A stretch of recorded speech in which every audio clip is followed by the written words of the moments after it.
안녕하세요. 임수희입니다.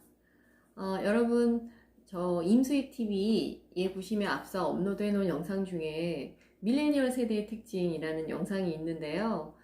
그 영상을 보시고 나도 회계리카노를 한번 써먹어 봐야겠다라는 뭐 이런 의견들도 남겨주시고 하셨는데, 밀레니얼 세대의 특징에 대해서 그때 이제 이렇게 알려드렸던 거를 조금 정리를 해보면, 밀레니얼 세대들은 재미를 추구하고, 그래서 나왔던 게 뭐 욜로족도 있었고 여행을 좋아하고 뭐 이런 내용들이 있었습니다. 그죠? 근데 제가 며칠 전에 갔다 온 강의장에서 그 20대, 30대, 40대 초반 분들이 이렇게 같이 섞여져 있는 곳에서 강의를 했는데, 거기에서 20대 후반에 그 밀레니얼 세대가 저한테 이렇게 뭔가 메시지를 주는 얘기를 들으면서 역시나 밀레니얼 세대구나라는 걸 또 한 번 확 느끼고 오는 경험이 있었는데요.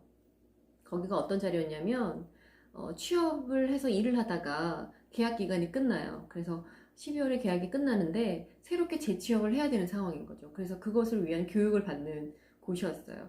10개월에 계약을 하고 계약 업무를 하다가 이제 끝나게 되고 새로운 취업을 해야 되는 상황인 거죠.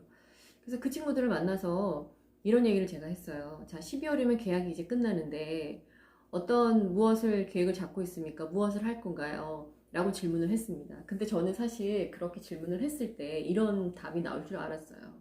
재취업해야죠. 뭐 이렇게 다른 곳을 알아봐야죠. 이런 얘기들을 할 줄 알았는데, 그 20대 후반의 밀레니얼 세대가 아주 당당하게 이렇게 답을 하더군요. 여행 갈 거예요. 라고 얘기를 하는 겁니다. 왜요? 그래서 여행이요? 예, 힘들어서 여행 갈 거예요. 좀 쉴 거예요. 이렇게 얘기를 하는 거예요. 자, 그 얘기를 듣는 순간 솔직히 얘기할게요. 솔직히 저는 그때 여기까지 올라왔던 말, 그리고 여기에 들었던 생각이 뭐였냐면, 뭐? 여행? 지금 여행을 가겠다고?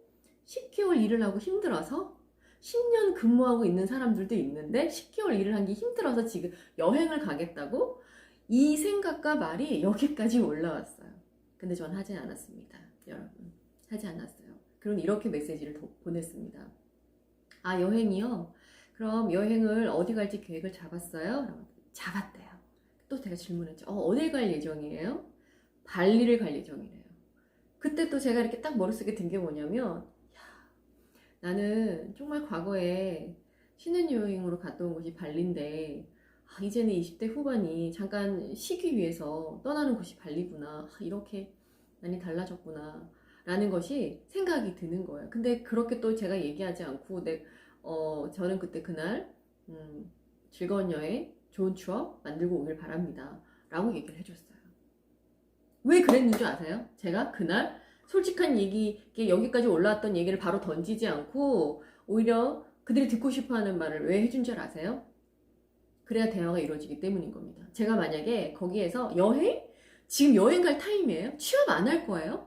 라고 바로 거기서 그렇게 얘기를 했다면, 자, 그날 강의장 분위기 어땠을까요? 그들은 제 강의를 들어주려고 했을까요? 아닐 겁니다. 제 강의를 듣게 하고 그들을 존중하고 소통을 하려면 저는 그들이 했던 그 말을 존중했었어야 되는 거죠. 물론 그렇게 했기 때문에 가능한 거고요.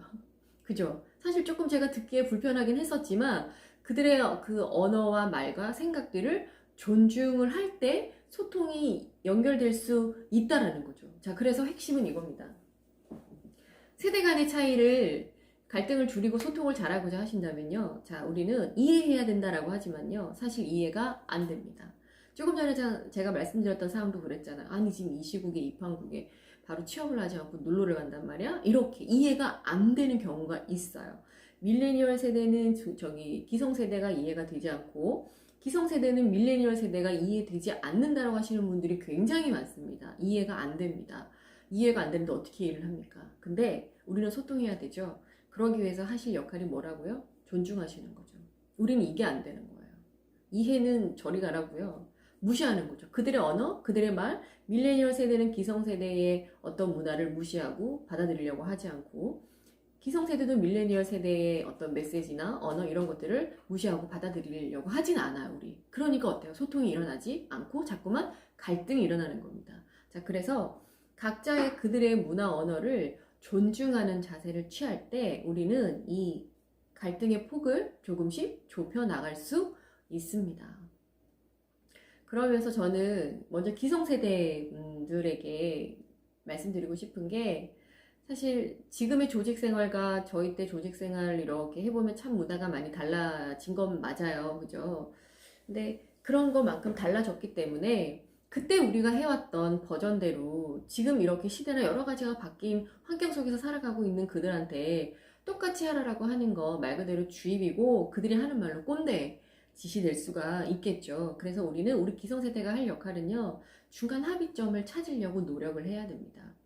그러니까 우리 기성세대 지금까지 해왔던 거 좀 버려야 될 것은 좀 버리고, 왜냐하면 시대가 바뀌었으니까 이 시대에 맞는 어떤 소통을 하기 위해서 기존에 우리가 가지고 있던 것을 조금 버릴 것은 버리려고 노력을 하시고, 그러니까 새롭게 받아들이려고 하는 자세도 우리는 취할 줄 아셔야 돼요. 그러니까 일방적으로 나 때는 말야가 더 이상은 통하지 않는다라는 거죠. 자, 그리고 저는 밀레니얼 세대 분들한테도 말씀드리고 싶은 건, 저도 이렇게 삶을 오랫동안 많이 살아보진 않았지만, 길게 살진 않았지만, 살다 보니까, 일을 하다가도 보니까, 내가 하고 싶은 것만 하고, 내가 힘이 드니까 그만두고, 직장에 꼰대가 있으니까 이 회사를 그만두고, 이렇게 하면서는 안정적인 삶을 추구하기는 어렵더라는 겁니다. 다시 얘기하면, 좀 싫어하는 것도 할 수 있어야 되고, 조금은 내가 손해본다라는 느낌이 드는 것도 해야 될 때가 있더라는 거죠. 근데 이런 것들을 전혀 배제시키고 싫어하고, 그냥 그런 것들이 없는 상태에서 나한테 충성할 수 있고, 그러니까 자기 자신에게 충성할 수 있고, 내 꿈이 이루어질 수 있는 곳이 과연 대한민국에 몇 곳이나 될까요? 많이 없을 거예요. 있을까요? 많이 없을 거예요. 그죠? 그래서 이러한 상황들을 좀 밀레니얼 세대도 받아들이고, 아, 내가 조금 불편하고 조금은 하기 싫은 부분이 있긴 하지만 그래도 내가 이걸 적응하고 해내려고 할 때 소통할 수 있고 융합할 수 있고, 내가 뭐 어떤 조직에 소속되어서 오랫동안 또 일을 할 수 있다라는 것을 조금 받아들이는 자세를 취할 때 우리는 서로 세대 간의 갈등을 줄일 수 있지 않을까요? 그죠? 자, 그래서 동세대도 마찬가지고요. 세대 차이가 있다라고 하는 것도 마찬가지고, 그들이 쓰는 언어, 그들의 말, 그들의 행동, 그들의 문화를 존중해 줄 때 우리는 소통할 수 있습니다. 이것을 꼭 기억을 하고 상대를 대할 때 나는 그들을 존중하고 있는 사람인가, 그들의 언어를 존중하고 있는가, 무시하고 있지는 않았는가, 무조건 내 것을 주입하려고만 하고 있지는 않았는가 하는 내 자신을 한번 우리 돌아보고요. 존중하려는 노력을 지금부터 한번 실천해 보시기를 권합니다. 감사합니다.